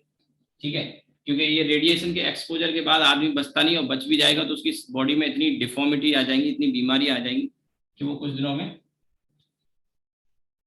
भगवान को प्यारा हो जाएगा। एटम बॉम्ब हो गया। इसी में एक केस और, जैसे अर्थ से कौन सा रेडिएशन निकलता है, नो डाउट अर्थ स्टार नहीं है, लेकिन अर्थ का एक टेम्परेचर तो है, और कोई टेम्परेचर होगा। तो मैंने क्या कहा था, हर बॉडी हर टेम्परेचर पर सभी तरह के रेडिएशन निकालती है, पर एक गिवन टेम्परेचर पर एक वेवलेंथ की इंटेंसिटी सबसे ज्यादा होती है। तो अर्थ स्टार नहीं है, पर मैंने ये थोड़ी कहा कि ये स्टार के लिए है। कोई भी बॉडी हो उसके लिए आप लगा सकते हैं, ब्लैक बॉडी रेडिएशन के लिए, यानी कि ये वाले जो ईएम वेव की बात हो रही है। ठीक है, तो अर्थ का जो टेम्परेचर है, वो टेम्परेचर हम अर्थ का टेम्परेचर हम ले लेते हैं 17 डिग्री सेंटीग्रेड ले लेते हैं। हालांकि नो डाउट थोड़ा ज्यादा है ये, मतलब कम है। जो नॉर्मल रूम टेम्परेचर होता है 27 या 25 डिग्री सेंटीग्रेड लेते हैं, पर 17 मैंने ले लिया। 17 इसलिए ले लिया कि थोड़ा कैलकुलेशन आसान हो जाएगी। ये 290 केल्विन हो जाएगा, 2.9 यूज कर रहे हैं ना। अब आपने कहा 17 डिग्री सेंटीग्रेड होता नहीं यार, क्यों नहीं होता? 17 डिग्री सेंटीग्रेड सर्दियों में तो हो ही जाता है। आप अपने रूम में एसी को चलाते हो 16 डिग्री सेंटीग्रेड पे चलाते हो, मैंने 17 कर दिया, थोड़ा कैलकुलेशन आसान होगी। और कोई बहुत ज्यादा चेंज आने वाला नहीं। आपने कहा सर 45 भी तो हो जाता, तो 45 में ये टेम्परेचर थोड़ा ऊपर चला जाएगा। मैं कह रहा हूँ 47 भी ले लोगे तो 30 बढ़ जाएगा, 320 हो जाएगा केल्विन में। तो यहाँ पे जब वैल्यू रखेंगे तो बहुत ज्यादा चेंज नहीं आने वाला है। सवाल ये है कि हम ये देखें कि अर्थ में से रेडिएशन कौन से निकलते हैं। तो ये आपका B/T, तो ये 2.9 × 10⁻³ और ये 2900। तो यहाँ से लेमडा की वैल्यू आ जाएगी, इससे ये 100 टाइम्स, तो 10 की पावर -5 मीटर में आया, ध्यान रखिए 10 की पावर -5। तो इसे आप अगर लिखना चाहें तो 10⁴ प्लस में, और ये नैनोमीटर आ गया।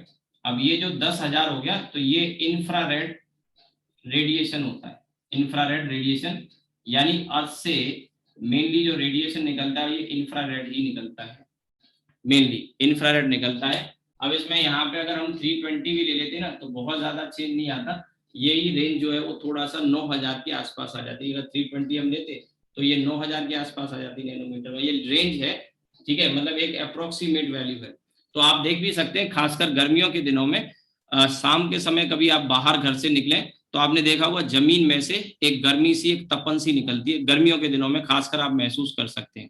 तो अर्थ जब गर्म हो जाती है तो अर्थ से भी एक रेडिएशन निकलता है, दैट इज इंफ्रारेड रेडिएशन। मैंने पहले ही बताया था आपको कि इंफ्रारेड रेडिएशन जो होता है वो हीट रेडिएशन ही होता है। ठीक है, सिकाई वगैरह के लिए इंफ्रारेड टॉर्च वगैरह यूज करी जाती है, चोट वगैरह लग जाती है तो कहीं आप फिजियोथेरेपी वगैरह भी कराने जाते हैं, तो कई बार वहां पे डॉक्टर वो एक लाइट आपके स्किन पे लगाता है, वो इंफ्रारेड लाइट ही होती है, वो सिकाई करने के लिए। ठीक है, तो ये आपका वीन्स डिस्प्लेसमेंट लॉ से रिलेटेड कुछ बातें। अब इसमें आते हैं हम आगे, और इसमें एक दो क्वेश्चन कर लेते हैं जो मैंने आपको ऑलरेडी शेयर किए हैं।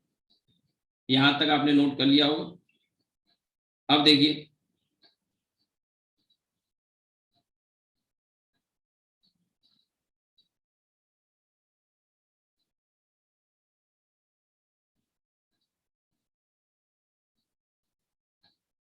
इसमें देखिए नीट के 2 क्वेश्चन मैंने भेजे थे आपको, और इसमें पहला है 2016 में जो पूछा गया है इसी पर, वीन्स लॉ पर।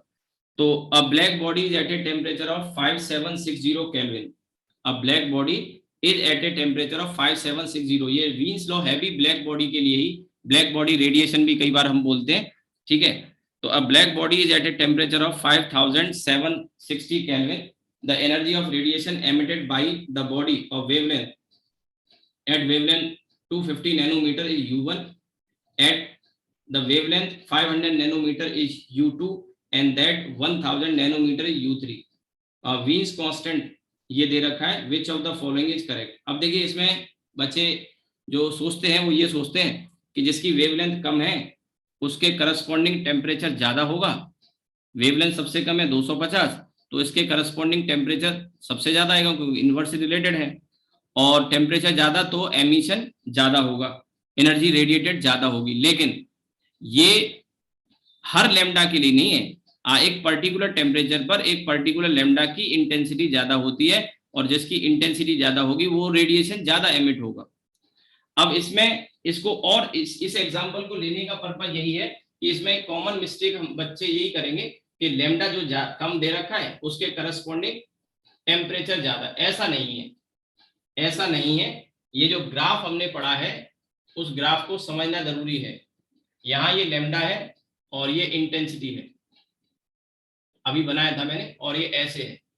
तो इसमें सारी वेवलेंथ निकल रही है, 250 भी निकल रही है, 500 भी निकल रही है, 1000 भी निकल रही है, सारी वेवलेंथ निकल रही है। लेकिन पीक कहाँ आ रहा है, पीक कहाँ आ रहा है ये देखना पड़ेगा। तो क्वेश्चन में कहा है कि बॉडी का टेम्परेचर 5760 है, तो इससे आपको वो लैम्डा पता लगेगा। तो ये बी अपॉन लैम्डा, ठीक है, या मैं कहूँ lambda m equals to b upon T. अब बी की वैल्यू, क्योंकि यहाँ पे वैल्यू 5760 दे रखी है, तो मैं 2.88 यूज करूंगा तो अच्छा रहेगा। क्योंकि आप ध्यान से देखो तो इससे ये जो वैल्यू है यहाँ पे डेसिमल अगर मैं लगा लेता हूँ तो ये 10 की पावर 3 हो जाएगा प्लस में, ये जो टेम्परेचर दिया है। और आप देखो ध्यान से, इससे ये 2 टाइम्स चला जाएगा, ठीक है, और ये 1/2 हो गया तो 0.5 आ गया, और ये ऊपर जाएगा तो 10 की पावर -6, तो ये 5 × 10 to the power -7 यानी 500 नैनोमीटर आ गया। यही चीज तो समझनी है। यानी कि ये जो पीक आ रहा है, ये जो पीक है, क्योंकि इसका टेम्परेचर आपको क्वेश्चन में 5760 दिया है, ये नहीं कि 250 दे दिया, क्योंकि सारी वेवलेंथ निकलती है, और सारी वेवलेंथ निकलती है तो इसमें इस टेम्परेचर के करस्पॉन्डिंग 500 नैनोमीटर, ये वाला 500 नैनोमीटर के करस्पॉन्डिंग इंटेंसिटी सबसे ज्यादा होगी, जिसे इसने U2 कहा है। अब आप सोचिए ये 500 है तो 250 फिर इधर होगा, 250 नैनोमीटर इधर होगा, और 1000 इसके इधर होगा, ठीक है। तो सबसे ज्यादा इंटेंसिटी U2 आएगी, ये U1 इधर आएगा और U3 इधर आएगा। हालांकि कर्व कोई फिक्स्ड ऐसी शेप नहीं है, कोई एक खास पैटर्न नहीं है, तो ये थोड़ा सा 250 और 1000 में जज करना मुश्किल होगा। और ऑप्शन भी आपको उस तरह के नहीं दिए, एकदम क्लियर दे रखा है कि U2 की वैल्यू, मैं यहाँ क्लियर कह सकता हूँ, U2 बड़ा होगा U1 से और U2 बड़ा होगा U3 से। 1 और 3 में डिसाइड करना मुश्किल हो सकता है। उसका कारण है कि कोई ऐसा नहीं कि एकदम ऐसे कर्व हो या ऐसे कर्व हो स्ट्रेट लाइन वाला, तो कंपैरिजन करना थोड़ा मुश्किल है। ये तो नो डाउट यहाँ पे गैप जो है वो 250 का, जबकि यहाँ 500 का, लेकिन फ्लैट वो जो कर्व है कोई उसका एक पर्टिकुलर पैटर्न नहीं है, ठीक है, बट ये है। और इसके बेसिस पे हम ऑप्शन देख सकते हैं कौन सा ऑप्शन हो सकता है पॉसिबल, ठीक है। तो इसमें अब आप ऑप्शन देख सकते हैं, पहला वाला नहीं, सॉरी पहला वाला नहीं, कौन सा हो गया ये, U2 ग्रेटर देन U1, सी वाला आंसर ये दिया है, सी वाला सही हो जाएगा। और U3 0 नहीं होगा, U1 भी 0 नहीं होगा, U3 भी 0 नहीं होगा। इसमें दो ऑप्शन 0 वाले दे रखे हैं, ए और बी, तो U2 ग्रेटर देन U1 दिया है, बाकी ये हो गया। और दो ऑप्शन तो ए और डी वाले गलत है, क्योंकि एनर्जी तो एमिट होगी, ये आप देख ही सकते हैं, इससे ग्राफ से आपको ज्यादा अच्छा समझ में आएगा, लेकिन पहले लैम्डा एम निकालना पड़ेगा। ये सही तरीका है इसको सॉल्व करने का। क्वेश्चन भी मैंने इसीलिए ऐसा पिक किया जिससे आपको ये कंफ्यूजन दूर होना चाहिए कि 250 है तो लैम्डा कम तो टेम्परेचर ज्यादा, और टेम्परेचर ज्यादा तो एमिशन या इंटेंसिटी ज्यादा, ऐसा नहीं।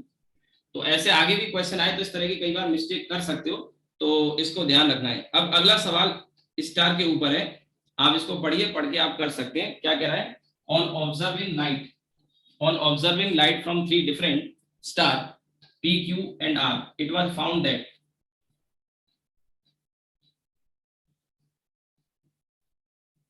ठीक है। On observing light from 3 different star P, Q and R, it was found that intensity of violet color is maximum in the spectrum of P. P का जो स्पेक्ट्रम मिल रहा है, अलग अलग स्टार के अलग अलग स्पेक्ट्रम आ रहे हैं, तो P का जो स्पेक्ट्रम मिल रहा है उसमें वॉयलेट कलर की मैक्सिमम इंटेंसिटी है, यानी वॉयलेट का जो लैम्डा है और उसके करस्पॉन्डिंग जो रेडिएशन है वो सबसे ज्यादा इंटेंसिटी का है। फिर the intensity of green colour is maximum in spectrum of R. R जो स्टार है उसके लिए ग्रीन कलर की मैक्सिमम है, ठीक है, ग्रीन कलर की मैक्सिमम है। और इसके बाद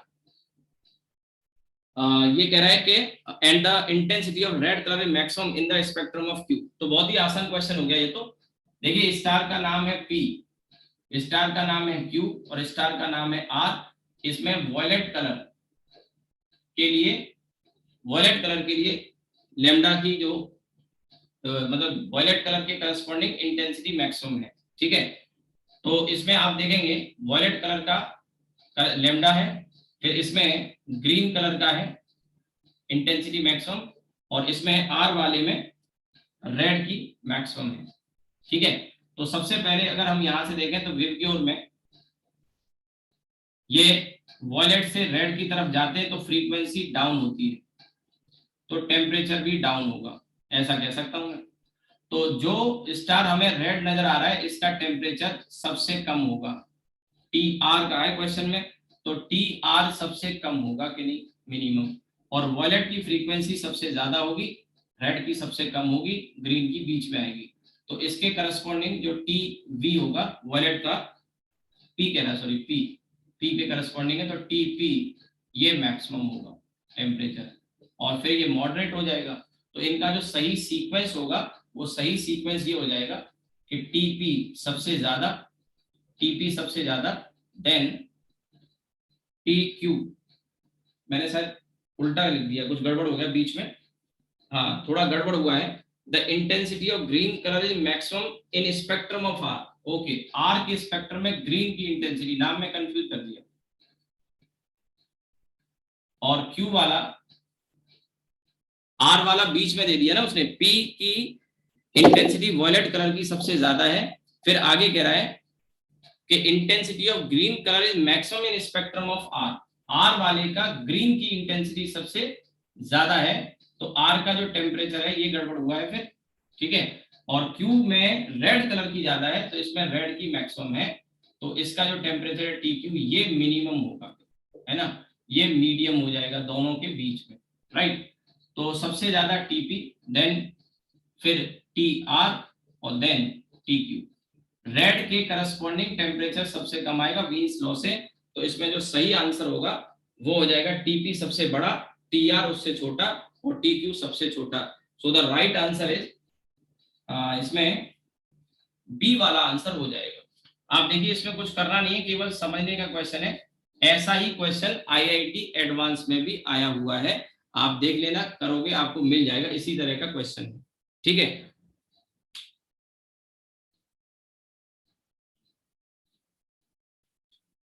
तो वीन्स लॉ में आपने देखे दोनों क्वेश्चन जो मैंने कराए हैं, बहुत आसान है, बशर्ते आप उसको ठीक से समझ के करते हो।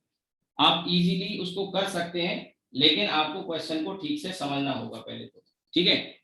इसके बाद हम आगे आएंगे स्टीफन्स लॉ पर, और स्टीफन्स लॉ के साथ ही न्यूटन्स लॉ ऑफ कूलिंग भी जुड़ा हुआ है। न्यूटन्स लॉ ऑफ कूलिंग को समझने के लिए पहले स्टीफन्स लॉ समझना होगा। न्यूटन्स लॉ ऑफ कूलिंग पर काफी सारे क्वेश्चन आए हैं प्रीवियस ईयर में as compare to Stefan's law. Stefan's law पे कम क्वेश्चन पूछे गए हैं, लेकिन क्योंकि क्वेश्चन बनते अच्छे हैं। जैसे मैंने भी एक क्वेश्चन इसमें दिया है जेईई मेन का, उसको हम डिस्कस करेंगे। पहले स्टीफन्स लॉ है क्या, पहले इसको समझा जाए, ठीक है। इसको पहले समझते हैं, ये आपने नोट कर ही लिया होगा, या आप स्क्रीनशॉट लेना चाहें तो स्क्रीनशॉट ले सकते हैं। बस इसमें हीट में ये last topic Stefan's law, Newton's law of cooling है। मैंने थोड़ा आराम से आज पढ़ाया है। स्टीफन्स लॉ, देखिए स्टीफन का प्रॉपर लॉ तो मैं थोड़ी देर में बताऊंगा, पहले मैं आपको स्टीफन लॉ का केस वो बताता हूं जिसमें बॉडी ब्लैक कलर की होगी, या ब्लैक बॉडी होगी, ब्लैक कलर से मतलब ब्लैक बॉडी होगी और वैक्यूम में रखी होगी, ठीक है। सबसे सिंपलेस्ट फॉर्म है, ज्यादातर क्वेश्चन में वो काम आ जाएगा, उसी से काम चल जाता है, ठीक है। लेकिन उसमें फिर आगे मॉडिफिकेशन करेंगे, जनरल बॉडी है तो क्या, और उसको समझने के लिए एक टर्म हमें जानना होगा, एमिसिविटी। ये emissivity unit less dimension less quantity होती है, और अगर टेम्परेचर वैक्यूम में नहीं रखा है तो बाहर सराउंडिंग का जो टेम्परेचर है, वैक्यूम का टेम्परेचर 0 केल्विन लिया जाता है, और सराउंडिंग का जो टेम्परेचर है अगर वैक्यूम नहीं है तो फिर वो नॉन जीरो आएगा। वो भी हम मॉडिफिकेशन इसमें देखेंगे, ठीक है। तो पहले मैं आपको सिंपलेस्ट इसका फॉर्म जो बता रहा हूँ उससे हम इसको करेंगे, ज्यादातर क्वेश्चन में उसी से काम चल जाता है, ठीक है। तो स्टीफन ने ये बताया कि अगर किसी ब्लैक बॉडी को वैक्यूम में रख दिया जाए तो उससे जो रेट ऑफ एमिशन होगा यानी dQ/dt जो होगा वो उसके एरिया के, सरफेस एरिया के डायरेक्टली प्रोपोर्शनल और उसके एब्सोल्यूट टेम्परेचर T की पावर 4 के डायरेक्टली प्रोपोर्शनल होता है, ठीक है। तो according to this law,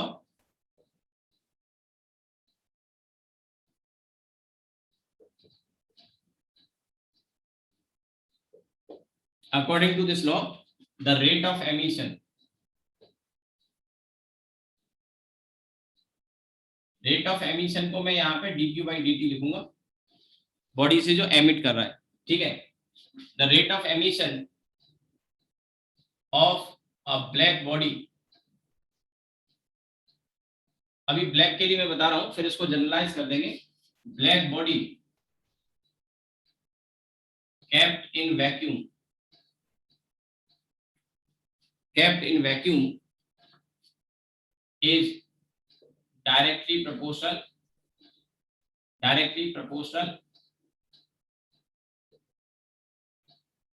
to its surface area A and fourth power of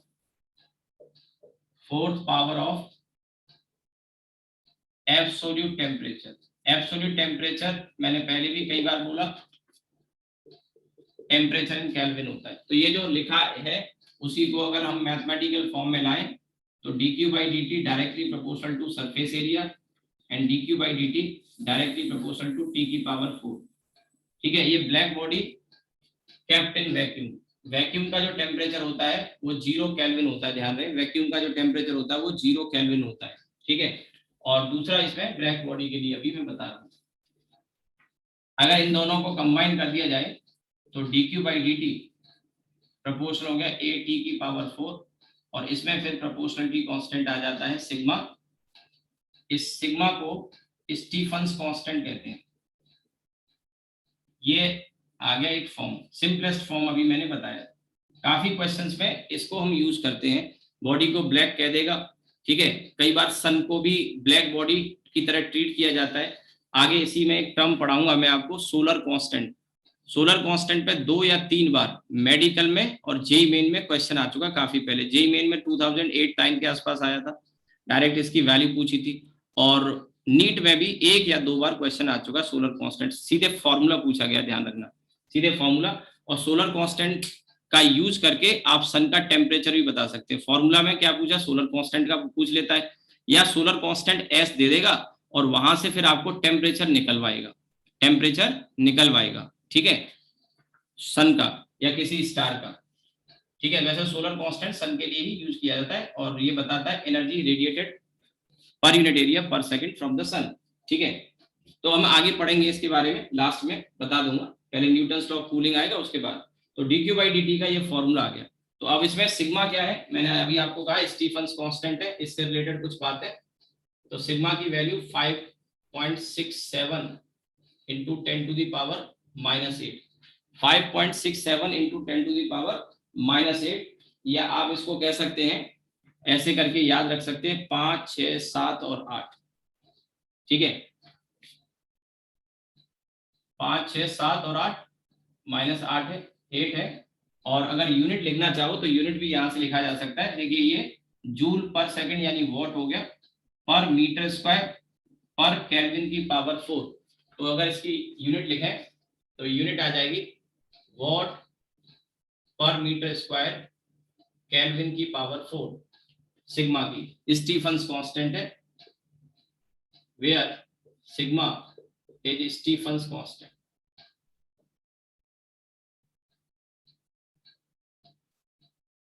इसकी वैल्यू ये है, और इसी में ये तो वही यूनिट, इसका फिर डायमेंशनल फॉर्मूला भी हमें लिखना चाहिए। पूछा भी जा सकता है स्टीफन कांस्टेंट का, तो ये यहाँ पे W है, ठीक है, और W यानी कि mL²T-3 जूल पर सेकंड है ना, पावर हो गया, और अपॉन मीटर स्क्वायर, तो मीटर स्क्वायर यानी L स्क्वायर से L स्क्वायर चला जाएगा, तो ये हट गया, और केल्विन की पावर 4 यानी थीटा की पावर -4, थीटा की पावर -4, ठीक है। तो mt की पावर -3, थीटा की पावर -4, ठीक है। अब इसके बाद इसी में थोड़ा चेंज करेंगे, अगर बॉडी ब्लैक ना हो, ठीक है, तो क्या होगा, और अगर बॉडी वैक्यूम में ना रखी हो तो क्या होगा, ठीक है। Let's see. अभी ये जनरल फॉर्म नहीं है, लेकिन मोस्ट ऑफ द क्वेश्चन में ये यूज होगा। जैसे सोलर कांस्टेंट की हम निकालते हैं तो इसी का यूज करेंगे, क्योंकि सन को एक ब्लैक बॉडी मानेंगे। कहा जाता है कि assuming sun as a black body and it is kept in vacuum, तो वैसे भी चारों ओर वैक्यूम ही है, हमारे अर्थ के चारों ओर कुछ दूर तक एटमॉस्फेयर है, लेकिन सन के चारों ओर वैक्यूम है। तो सन को ब्लैक बॉडी की तरह ट्रीट करके सोलर कांस्टेंट निकाला जाता है, मैं बताऊंगा। और सोलर कांस्टेंट का डायमेंशनल फॉर्मूला पूछ लिया गया एक दो बार, तो डायमेंशनल फॉर्मूला, तो सोलर कांस्टेंट होता क्या है ये आपको पता हो तो आप देखेंगे, एनर्जी पर यूनिट एरिया पर सेकंड, यानी एक तरह से इंटेंसिटी होती है। तो अगर ये इतना सा ध्यान रहेगा तो आप उसका डायमेंशनल फॉर्मूला लिख सकते हैं। फिर फॉर्मूला पूछ लिया गया सोलर कांस्टेंट का क्या होता है, एक बार ये आया कि टेम्परेचर पूछ लिया गया, राइट। तो अब इसको जनरल बॉडी के लिए लिखने से पहले एक टर्म हम यहाँ पे जानेंगे, और वो है एमिसिविटी। देखो एमिसिविटी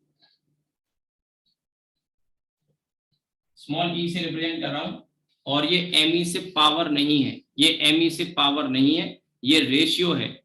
ये रेशियो है किसी बॉडी की एमिसिव यानी कि रेट ऑफ एमिशन और ब्लैक बॉडी के रेट ऑफ एमिशन का रेशियो है, ठीक है। तो ई ये है rate of emission, rate of emission of a body, rate of emission of a body upon rate of emission of black body,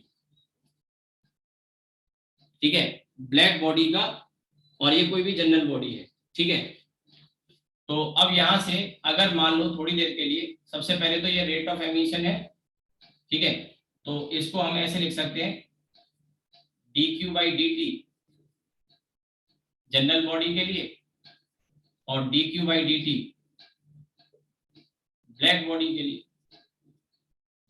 और ये जो सामने फॉर्मूला लिखा हुआ है ये ब्लैक बॉडी के लिए तो है, ये अभी मैंने ऊपर हेडिंग भी जो डेफिनेशन लिखाई थी, तो ये ब्लैक बॉडी के लिए है। तो यहां से आप एक चीज सबसे पहले तो ये नोटिस करेंगे कि ये लाइट क्वांटिटी का रेशियो है, तो ये unitless and dimensionless quantity है, unitless and dimensionless quantity, ठीक है, unitless and dimensionless quantity है। अब यहां से देखिए कि अगर हमें किसी जनरल बॉडी के लिए लिखना हो तो इसको इधर ले आएंगे, और इसको अगर हम इधर ले आएंगे तो ये आपका dq/dt किसी बॉडी का, जनरल बॉडी का, that will be E times, इसको इधर लाएंगे तो E times dq/dt black body, ठीक है। यानी ये जो आया है ना रिलेशन, इसी में E का मल्टीप्लाई और कर देंगे, ठीक है। तो ये dq/dt किसी बॉडी का Stefan's law E sigma A T की पावर 4, ठीक है। ये किसी जनरल बॉडी के लिए आ गया, बट अभी भी बॉडी को हमने वैक्यूम में ही रखा है। फॉर एनी बॉडी, ये मैं इरेज कर देता हूं यहां से, ये स्टीफन्स लॉ का फॉर्म आ गया, स्टीफन्स लॉ का ही फॉर्म आ गया, ये Stefan's law for any body kept in vacuum, ठीक है। वैक्यूम का टेम्परेचर मैं पहले ही बोला 0 केल्विन, डिग्री सेंटीग्रेड नहीं केल्विन, क्योंकि वैक्यूम में मटेरियल ही नहीं है तो स्टोर कहाँ करेगा, वो जो हीट वगैरह होगा वो स्टोर कहाँ करेगा। तो Stefan's law for any body kept in vacuum. अब यहाँ जो ई है, इस ई की वैल्यू 0 से लेके 1 तक हो सकती है, जैसे एब्जॉर्प्टिव पावर था वैसे ही। ध्यान रखना दोनों ही यूनिटलेस डायमेंशनलेस क्वांटिटी हैं, लेकिन एमिसिविटी और एब्जॉर्प्टिव पावर सेम नहीं है, दोनों की डेफिनेशन अलग है, ध्यान रखना। हाँ ये है कि किसी की एमिसिविटी ज्यादा है, मतलब ज्यादा एमिट कर रहा है, तो एब्जॉर्ब भी ज्यादा करेगा, तो ई भी हाई आएगा उसका। और आप यहां से देख सकते हैं ई की वैल्यू 0, ई की वैल्यू 0 का मतलब परफेक्टली, यानी बॉडी यहाँ पे देखिए ई की वैल्यू 0 मतलब रेट ऑफ एमिशन 0, एमिट ही नहीं कर रहा है। ऐसी बॉडी जो एमिट नहीं करेगी उसको परफेक्टली एब्जॉर्बिंग बॉडी या व्हाइट बॉडी कहते हैं, परफेक्टली एब्जॉर्बिंग और परफेक्टली व्हाइट बॉडी।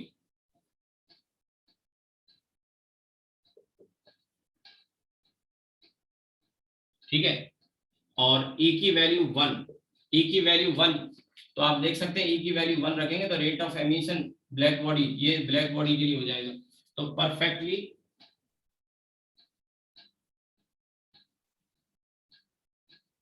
ठीक है, रिफ्लेक्टिंग कह सकते हैं इसको हम, या एमिटिंग बॉडी या परफेक्टली ब्लैक बॉडी।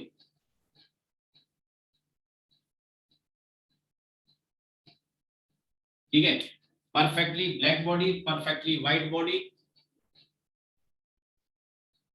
और अगर वैल्यू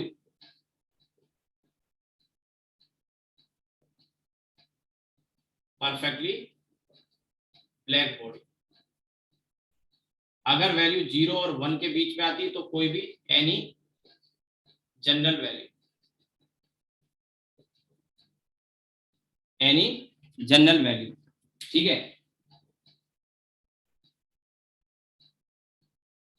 अब आता है केस, लास्ट केस, इसमें इसी में मॉडिफिकेशन और होगा, जब बॉडी किसी मीडियम में रखी हो। ठीक है, जब बॉडी किसी मीडियम में रखी हो तो सराउंडिंग का, कोई कुछ कह रहा है, तो सराउंडिंग का टेम्परेचर भी होगा when a body is not kept in vacuum and the temperature of surrounding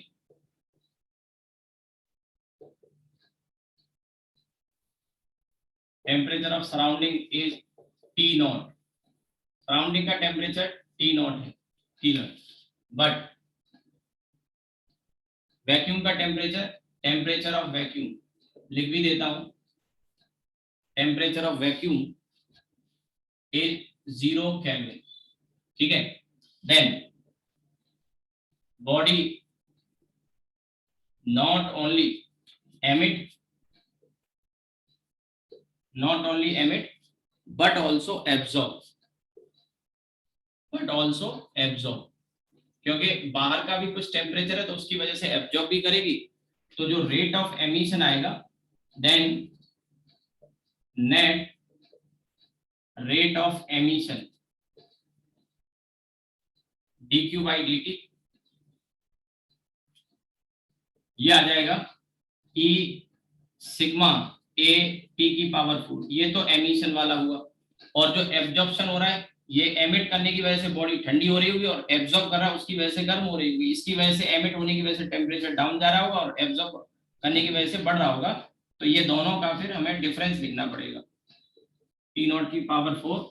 ठीक है, और ये अब आपके पास स्टीफन्स लॉ का फाइनल फॉर्म आ गया किसी भी बॉडी के लिए, किसी भी सराउंडिंग के लिए। तो ये E सिग्मा A तो कॉमन आ गया और T की पावर 4 और T नॉट की पावर 4, ये फाइनल फॉर्म है स्टीफन्स लॉ का, जो हम किसी भी सिचुएशन में हम लगा सकते हैं, अब किसी भी बॉडी के लिए लगा सकते हैं।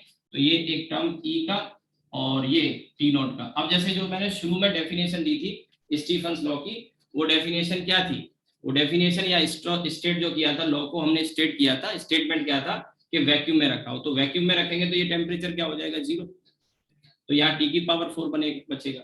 और अगर ब्लैक बॉडी है तो E की वैल्यू 1 रख देंगे, तो वही फॉर्मूला आ जाएगा dq/dt सिग्मा a t की पावर 4, ठीक है, सिग्मा a t की पावर 4। और अब हम इसके आगे अगली क्लास में कंटिन्यू करेंगे, ठीक है। कल मैं पक्का खत्म कर दूंगा, क्योंकि अब इसमें कुछ बचा नहीं है। इसमें हम एक क्वेश्चन करेंगे जो मैंने अभी दे रखा है आपको स्टीफन्स लॉ पर, और कल इसी का एक स्पेशल केस है, इसी में मॉडिफिकेशन करेंगे, बाइनोमियल अप्रोक्सीमेशन लगाएंगे, और न्यूटन्स लॉ ऑफ कूलिंग इसी से डिराइव होता है, न्यूटन्स लॉ ऑफ कूलिंग। और न्यूटन्स लॉ ऑफ कूलिंग में एक दो ग्राफ है जो पूछे जाते हैं, मैंने एक दिया भी है ग्राफ आपको, और उसमें कुछ मॉडिफिकेशन है, तो उसमें वो सारी चीजें पॉसिबिलिटी हम लेके चलेंगे, क्या क्या क्वेश्चन हो सकते हैं। तो कल की क्लास लगभग 1 घंटे की तो इसमें जाएगी, अगर टाइम बचेगा तो then we will start optics, ठीक है। चलिए आज रुकते हैं।